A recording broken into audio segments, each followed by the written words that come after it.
today class 8 science myself Ritesh Singh. Class 8 science में chapter 3 के बारे में हम डिस्कस कर रहे थे। चैप्टर 3 में हमने how is sound produce, sound क्या होता है इसके बारे में पढ़ लिया था। नेक्स्ट टॉपिक है propagation of sound. Propagation of sound क्या होता है? Sound is produced by vibration, but how do you, यह मैंने बताया था प्रीवियस लेक्चर में कि साउंड कैसे प्रोड्यूस होता है, वाइब्रेशन से। अब पॉइंट ये है कि वाइब्रेशन से साउंड तो प्रोड्यूस होता है, लेकिन साउंड ट्रेवल कैसे करता है, कैसे हमें एक मीडियम से एक प्लेस से दूसरे प्लेस से पहुंचता है। तो vibration travel in the form of wave. जो वाइब्रेशन होते हैं वो किस फॉर्म में ट्रेवल करते हैं? वेव के फॉर्म में ट्रेवल करते हैं, ठीक है। तो जो भी साउंड होता है किस फॉर्म में ट्रेवल करता है? वेव के फॉर्म में, ठीक है। तो sound travel from one point to another as a longitudinal wave. जो साउंड ट्रेवल करते हैं एक पोजीशन से दूसरे पोजीशन में, वो किस फॉर्म में करते हैं? Longitudinal wave. जो ये वेव्स हैं ऐसे, इसे ही कहते हैं क्या? लॉन्गिट्यूडनल वेव्स, ठीक है। Longitudinal waves in A series of compression and rarefaction. जो लॉन्गिट्यूडनल वेव होता है उसमें कई सारे सीरीज कॉम्बिनेशन होते हैं, मतलब किसके किसके? एक कंप्रेशन होगा, एक रेयरफेक्शन होगा। कंप्रेशन, रेयरफेक्शन, कंप्रेशन, रेयरफेक्शन, इस तरह मोशन करते हैं वेव्स, ठीक है। तो it's show the compression and rarefaction of sound produce by speaker. जैसे एक स्पीकर है, साउंड प्रोड्यूस कर रहा है, ये सारे क्या हैं? एयर के मॉलिक्यूल्स हैं जो कहाँ पे?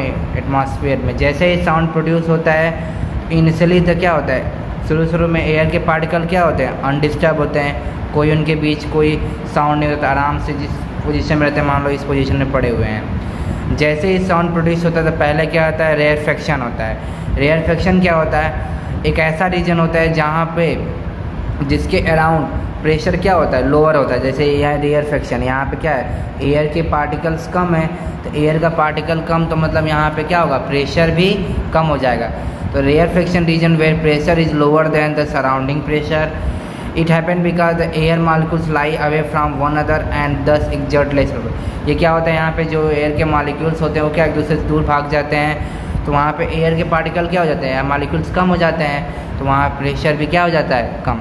अगला क्या होता है? कंप्रेशन। अब कहीं पे एयर के पार्टिकल कम है तो कहीं पे क्या होंगे? ज़्यादा होंगे। तो दूसरा रीजन होता है compression. Are the region where pressure is higher than the surrounding pressure. एक ऐसा रीजन होता है जहाँ प्रेशर क्या होता है? हायर होता है। वहाँ क्यों हायर होते हैं? क्योंकि वहाँ पे एयर के पार्टिकल्स या मॉलिक्यूल्स क्या होते हैं? ज़्यादा होते हैं। It happens because the air molecules lie together and this exert more pressure.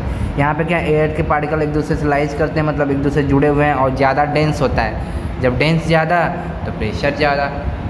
तो इसलिए जो वेव्स होती हैं वो दो फॉर्म में चलती हैं, सीरीज फॉर्म में चलती हैं। एक कंप्रेशन भी होगा वहाँ पे और एक रेयरफेक्शन भी होगा, ठीक है।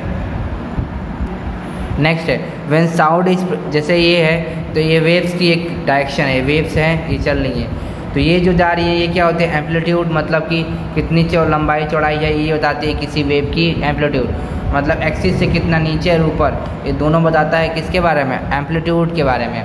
और इस दोनों के बीच की एक डिस्टेंस क्या बताती है? वेवलेंथ। यहाँ से यहाँ हाफ कर दिया है, या कंप्लीट यहाँ से यहाँ तक कर दो, तो एक डिस्टेंस मतलब ऐसे और ऐसे कंप्लीट एक क्या बताता है? वेवलेंथ, ठीक है। When sound is produced, the molecules do not move from one place to another. जब साउंड प्रोड्यूस होता है तो मॉलिक्यूल्स क्या होते हैं? मूव नहीं करते हैं एक पोजीशन से दूसरे पोजीशन, वो क्या करते हैं? वाइब्रेट करते हैं, वह ट्रांसमिट करते हैं, एक दूसरे टकरा के अपनी एनर्जी को ट्रांसमिट कर देते हैं। They only vibrate about their mean position. अब इसकी ये पोजीशन से ऐसे ऐसे बस ऐसे ऐसे ऐसे ऐसे वाइब्रेट करते रहेंगे। क्या जब वाइब्रेट करेंगे तो यहाँ बगल का जो पार्टिकल उससे टकराएंगे, क्योंकि इधर बगल वाला भी वाइब्रेट कर रहा होगा, तो strike to next molecules and this sound propagate and reaches our ears. तो इससे क्या होता है? साउंड क्या होते हैं? प्रोपगेट करने शुरू हो जाता है, ठीक है। अगला है sound need a medium to travel. Sound को क्या जब भी ट्रेवल करे उसके लिए क्या एक मीडियम होना चाहिए। मीडियम मतलब कुछ वहाँ पे होगा तभी ना उसके कुछ होने का मतलब कुछ पार्टिकल होना चाहिए, तभी ना साउंड प्रोपगेट करेगा। अगर पार्टिकल नहीं होगा तो कौन वाइब्रेट करेगा, कौन ट्रांसमिट करेगा? इसलिए sound need a medium to travel. तो sound since sound is produce by vibration in the molecules of material, ठीक है, they need a medium to travel. इसके लिए उन्हें क्या एक मीडियम चाहिए ट्रेवल करने के लिए। Vibration can not propagate without any medium, अगर कोई मीडियम नहीं होगा तो वहाँ पे कोई पार्टिकल नहीं होगा, जब कोई पार्टिकल नहीं होगा तो कौन वाइब्रेशन में पार्टिसिपेट करेगा, ठीक है। तो इन absence of material sound propagate नहीं होगा। That's why sound does not travel in vacuum, इसीलिए जो वैक्यूम होता है उसमें साउंड ट्रेवल नहीं करता है। नेक्स्ट है how human ear catches sound, कैसे जो हमारे कान होते हैं साउंड को कैच करते हैं। तो हमारे कान का स्ट्रक्चर ऐसा होता है जो साउंड को कैच करने के लिए कैपेबल बनाता है, ठीक है। तो हम साउंड मेनली हमें बस ईयर का स्ट्रक्चर कंफर्म हो जाएगा तो हम समझ जाएंगे। देखो, if you study the structure of human we find that there is a membrane inside our ear. Human ear is divided in 3 part. जो ह्यूमन ईयर होता है उसको 3 पार्ट में डिवाइड किया गया, एक आउटर ईयर, एक मिडल ईयर और एक इनर ईयर, ठीक है। तो ये हमारा ईयर का स्ट्रक्चर है जिसमें ये पार्ट यहाँ से लेके यहाँ तक का पार्ट होता है आउटर ईयर, यहाँ से यहाँ तक का पार्ट मिडल ईयर और यहाँ से यहाँ तक का पार्ट इनर ईयर होता है, ठीक है। आउटर ईयर में क्या क्या होते हैं, एयर लोब्स होते हैं, ठीक है, जो ये कान के दिख रहे हैं, फिर कॉन्किया होता है, एथेनलिक्स होता है, इतना ज़्यादा पूछने की जरूरत नहीं, मेनली कुछ होते हैं। और एक पिन्ना, जो ये वाला पार्ट होता है इसे हम क्या कहते हैं, पिन्ना कहते हैं, ठीक है। और टेम्पोरल मसल्स ये भी अंदर ही आते हैं इसके, और कार्टिलेजेस होते हैं। तो इतना ज़्यादा डीप नहीं, टेम्पोरल बोन ये सब उसी में, लेकिन इतना डीप नहीं पूछेगा आपसे, ठीक है। ये 11th मंथ में मिलेगा आपको। फिर ये 2 पार्ट होते हैं, ये मिडिल ईयर में क्या होता है, टिम्पैनिक मेम्ब्रेन और मेनली टिम्पैनिक मेम्ब्रेन, और ये जो होते हैं एयर के जो बोन्स कुछ होते हैं वो बोन्स के बारे में पूछता है। और इनर ईयर में क्या होता है, स्टोचियन ट्यूब के बारे में पूछ लेता है, कोचलिया के बारे में पूछ लेता है, और ये कोचलिया नर्व ये सब के बारे में पूछ लेता है क्या क्या। तो आपको ज़्यादा ये पूरा कंप्लीट याद नहीं जरूरत है, ठीक है।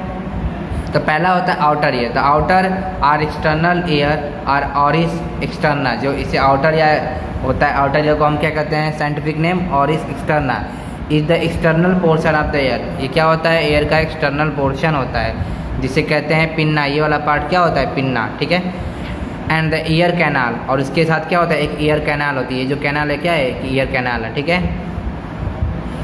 It gather sound energy and focus it on the ear drum. ये क्या करता है, जब भी साउंड आता है तो ये क्या से यहाँ से आगे टकरा के सब टकरा के क्या इसके अंदर चला जाता है। तो ये एनर्जी क्या गैदर करता है और किधर की तरफ फोकस करता है, इधर। ये जो पार्ट होता है हमारा क्या होता है, एयर बर्ड होता है, एयर ड्रम। देखो यहाँ पे जो लाइट कलर का दिख रहा है, लाइट पिंक कलर में, तो ये हमारा क्या होता है, टिम्पैनिक मेम्ब्रेन, जिसे कहते हैं एयर ड्रम, ठीक है। अभी कहीं कहते हैं कान का पर्दा फट गया, तो मतलब यही वाला पार्ट फट जाता है, ठीक है। Ear drum locate at the end of ear canal, वो कहाँ लोकेट होता है, इंड कैनाल, मतलब एयर कैनाल के इंड पार्ट पे लोकेटेड होता है, ठीक है। एयर कैनाल जो भी रहेगा उसके इंड पार्ट पे पड़ा रहेगा। उसके बाद आता है the middle ear. The middle ear is a part of air between the air drum and the Oval window. ये क्या करता है, ओवल विंडो और एयर ड्रम के बीच एक मिडिल पार्ट का काम करता है। यहाँ पे ओवल विंडो हो गया और यहाँ पे एयर ड्रम, ये वाला एयर ड्रम, ठीक है।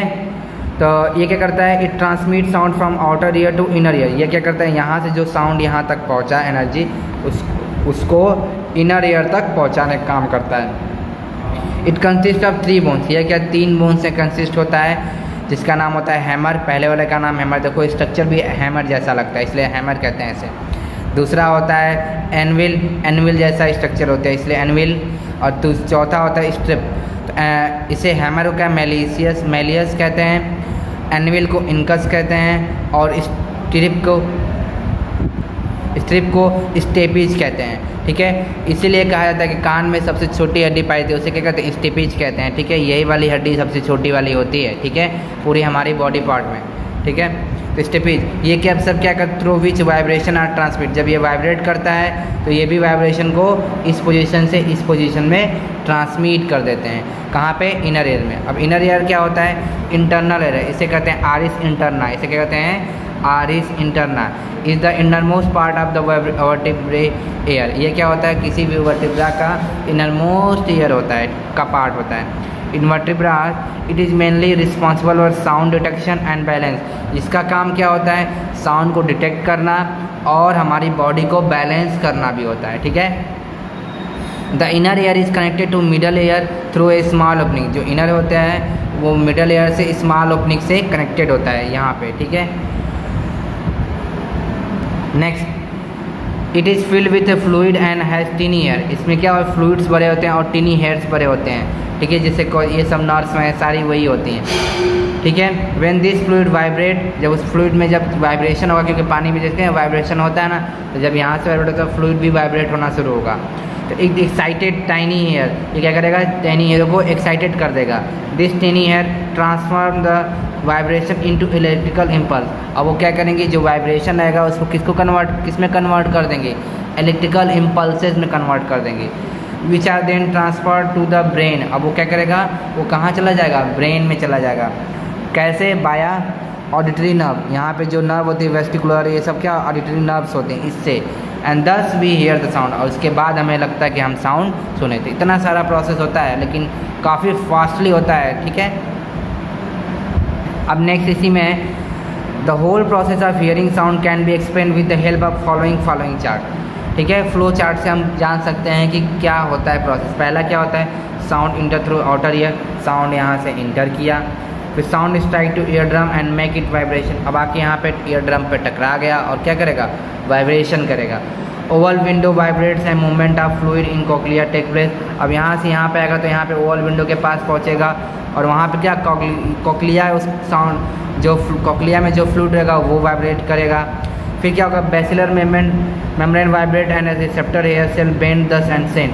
अब यहाँ बैसिलर जो मेम्ब्रेन रहेंगे वो क्या करेगा, वाइब्रेट करना रहेगा, और उससे वाइब्रेशन से क्या होगा, जो हेयर्स होंगी उसे इलेक्ट्रिकल इम्पल्स में कर देंगी। Electrical impulse are send to the brain, और इलेक्ट्रिकल इम्पल्स क्या होते हैं, उसे सेंड टू ब्रेन करते किसके, ऑडिटरी नर्व से। And we hear the sound, उसके बाद हमें साउंड सुनाई देता है, ठीक है। तो ये कंप्लीट प्रोसेस होता है, ठीक है। आज हमारा यहीं तक होगा। नेक्स्ट हमारा टॉपिक रहेगा कैरेक्टरिस्टिक्स ऑफ साउंड, जिसके बारे में हम नेक्स्ट लेक्चर में डिस्कस करेंगे। Okay, thank you, have a nice day.